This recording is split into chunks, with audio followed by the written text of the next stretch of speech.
Dear students, आज हम लोग डी-एलम्बर्ट प्रिंसिपल को सर्कुलर मोशन में लगाने वाले हैं। ठीक है, डी-एलम्बर्ट प्रिंसिपल हम लोग काफ़ी पहले पढ़ चुके हैं। यदि आप लोगों ने इस वीडियो को नहीं देखा है तो आपसे आग्रह है सबसे पहले उसको जाकर देखिए, डी-एलम्बर्ट प्रिंसिपल क्या होता है, उसको कैसे हम लगाते हैं, तब जाके हम इसे सर्कुलर मोशन में लगाएंगे। डिस्क्रिप्शन में आपको लिंक मिल जाएगा। यहाँ पे मैं हल्का सा बताऊंगा। उससे पहले यदि आप लोग चैनल को सब्सक्राइब नहीं किया तो सब्सक्राइब कर लीजिए, वीडियो को लाइक कर दीजिएगा। फिर बाद में आप लोग भूल जाते हैं वीडियो को लाइक करना, तो वीडियो को लाइक कर दीजिएगा। और यदि आप चाहते हैं कि वीडियो को ज्वाइन करना चाहते हैं चैनल को, तो ज्वाइन भी कर सकते हैं, ज्वाइन बटन भी है। ज्वाइन करेंगे आप लोग तो स्पेशल फैसिलिटी मिलेगा उसके पर के अनुसार, वो आप वहाँ पर पढ़ सकते हैं। देखिए क्या है डी-एलम्बर्ट प्रिंसिपल। डी-एलम्बर्ट प्रिंसिपल कहता है कि आप जानते हैं कि भैया जो टोटल फोर्स लगता है वो मास इंटू एक्सेलरेशन के बराबर होता है। ये न्यूटन का लॉ कहता है कि टोटल जो फोर्स लगता है वो मास इंटू एक्सेलरेशन बराबर होता है। लेकिन डी-एलम्बर्ट से ये थोड़ा सा अलग कहते हैं कि टोटल जो फोर्स लग रहा है उसमें इनर्शिया फोर्स को और जोड़ दीजिए आप, तो टोटल जो होता है वो जीरो होता है। ऐसा कौन कहते हैं डी-एलम्बर्ट साहब। डी-एलम्बर्ट साहब कहते हैं कि देखो टोटल फोर्स तो आपने निकाला, उसमें एक और फोर्स मैं बताता हूं जिसको मैं इनर्शिया फोर्स कहता हूं, उस फोर्स को और ऐड कर दीजिए तो टोटल जो आएगा वो जीरो आएगा, सदैव जीरो आएगा। तो फोर्स बैलेंस करना ज्यादा आसान होता है सारे फोर्स को निकाल के मास इंटू एक्सेलरेशन के बराबर करना। ठीक है, तो ये ज्यादा थोड़ा सा मुश्किल होता है। तो डी-एलम्बर्ट प्रिंसिपल इंजीनियरिंग में जहां पे ज्यादा फोर्सेस होते हैं वहां पे डी-एलम्बर्ट का प्रिंसिपल लगाना ज्यादा प्रेफर किया जाता है। आप बचपन में F=ma लगाते हो, बचपन में लगाते हो, बचपन तक ही खत्म कर दो। तो यहाँ देखिए, यहाँ पे ये पार्टिकल सर्कुलर मोशन कर रहा है। ठीक है, सर्कुलर मोशन यदि कर रहा है, पहले तो आपको वो पढ़ना पड़ेगा इनर्शिया फोर्स क्या होता है।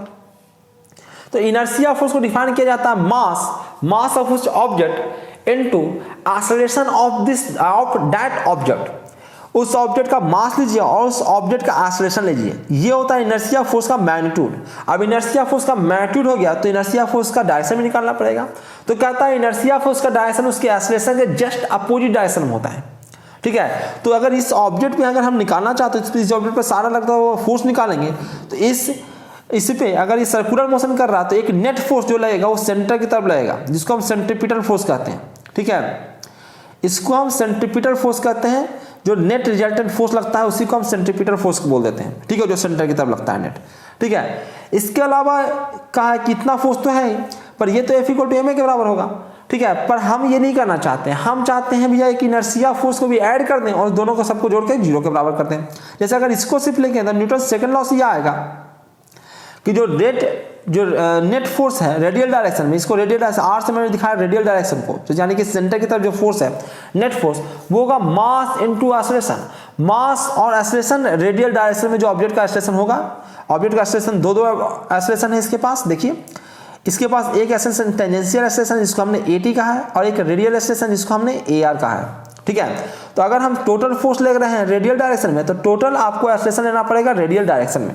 ठीक है, तो F रेडियल इक्वल टू मैंने क्या मास इनटू एक्सेलरेशन सेकंड लॉ से, न्यूटन के सेकंड लॉ से, पर इससे मजा नहीं आया।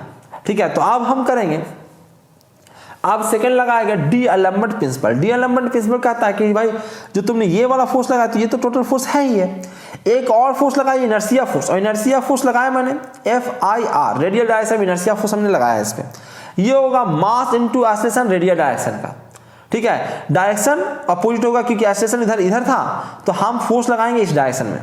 ठीक है, और AR आप जानते हो AR जो होता है वो किसके बराबर होता है, वो होता है ω²R के बराबर।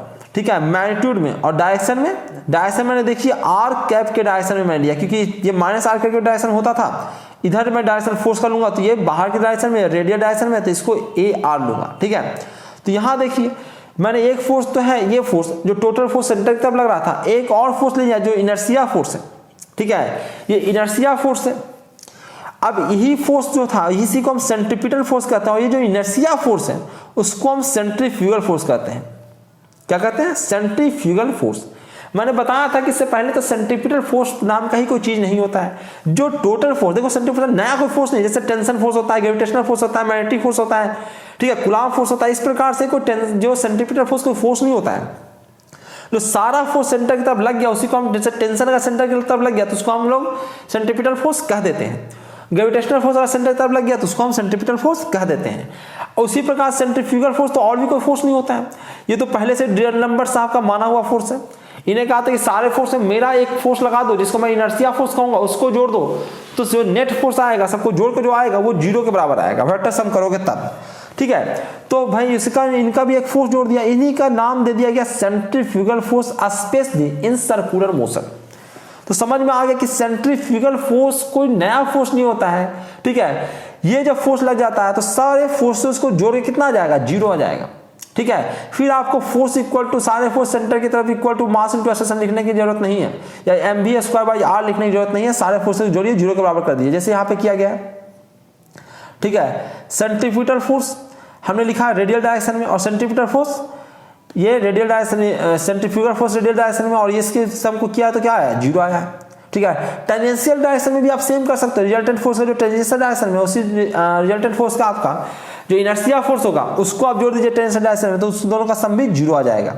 ठीक है, तो यही है आपका डी एलेम्बर्ट प्रिंसिपल। इसका भी लगा के हम बहुत सारे क्वेश्चन को बहुत ही इजीली बना लेते हैं।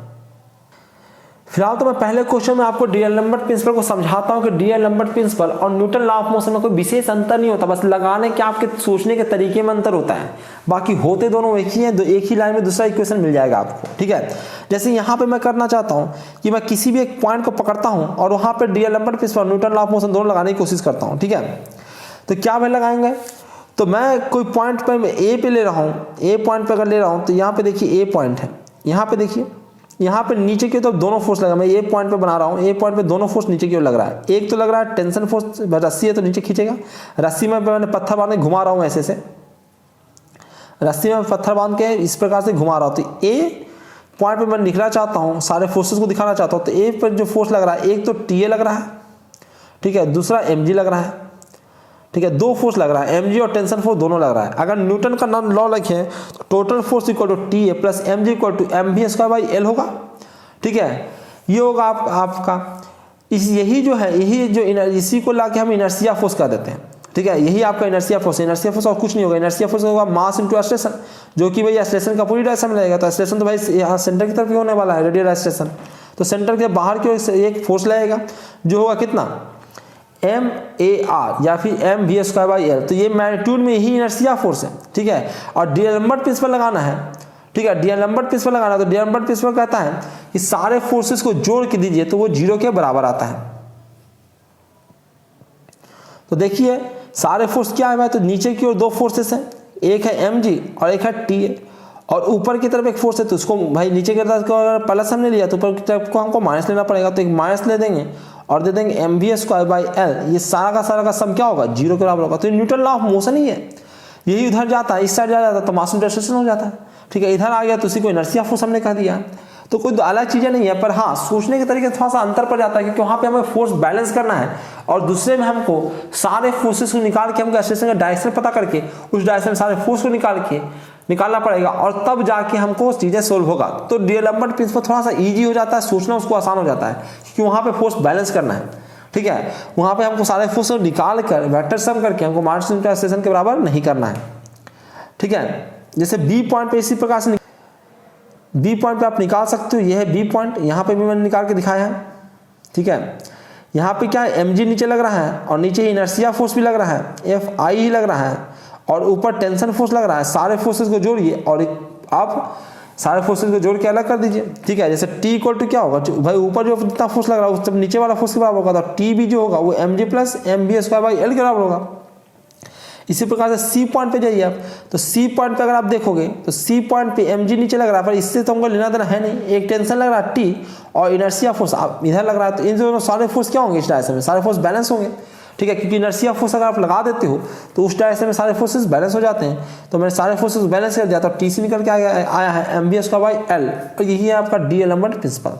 तो फोर्स बैलेंस करना थोड़ा सा ईजी होता है, इसलिए फोर्स बैलेंस हम लगाते हैं। पर यहाँ पे एक और कॉन्सेप्ट आ जाता है सेंट्रीफ्यूगल फोर्स का। सेंट्रीफ्यूगल फोर्स यही है, उसे कॉन्सेप्ट को समझिए, ताकि पूछा जाए तो कोई नया फोर्स आप याद मत कर लो, यहाँ सेंट्रीपिटल भी लग रहा है, सेंट्रीफ्यूगल भी लग रहा है, सेंट्रीपिटल सेंट्रीफ्यूगल सब लग जाएगा एक साथ, तो आदमी चले भी नहीं करेगा। ठीक है, कोई फोर्स ही नहीं रहेगा उस पर। तो सेंट्रीपिटल फोर्स आया कहाँ से भाई, जब सर्कुलर मोशन कर ही नहीं पाएगा जब तक सेंटर की तरफ नेट फोर्स नहीं आएगा। तो ठीक है, तो इतना ही रखते हैं इस वीडियो में। अगले वीडियो में हम लोग लीनियर मोमेंटम को पढ़ेंगे। ठीक है, इस वीडियो में इतना ही रखता हूँ, बहुत बहुत धन्यवाद आप लोगों का। ठीक है, चैनल को आप सब्सक्राइब कर लीजिए, बेल आइकन को क्लिक कर लीजिए, अपने दोस्तों के साथ शेयर कीजिए, वीडियो को लाइक करना भी इसको मत भूलिएगा। और अब तो मेरे चैनल पे ज्वाइन बटन भी आ गया, तो आप मेरे चैनल को ज्वाइन कर लीजिए। अगर आपको जरूरत महसूस होता है तो उसके नीचे पर्क लिखा हुआ है कि क्या क्या क्या फैसिलिटी मिलेगी यदि आप ज्वाइन करते हैं तो, और नहीं ज्वाइन करते हैं तो भैया आपको फ्री में भी बहुत सारी चीज़ें हैं यूट्यूब पे मेरा, ठीक है। वहाँ पर थोड़ा सा सपोर्ट नहीं मिल पाता है, आप लोग जो मैसेज करते हैं उसका रिप्लाई नहीं हो पाता है, और अभी क्वेश्चन वगैरह नहीं ले पाता हूँ मैं, ठीक है। अगर आप तो मेंबरशिप ज्वाइन कर लेंगे तो आपको पैसे ये सब स्पेशल सपोर्ट होगा, आप बता सकते हैं कि कहाँ पे दिक्कत आ रहा होगा, स्पेशल टॉपिक्स पे बनाया जाएगा वीडियो, आपकी बातों को थोड़ा सा तवज्जो ज़्यादा दिया जाएगा। थैंक यू वेरी मच, इस वीडियो में इतना ही था।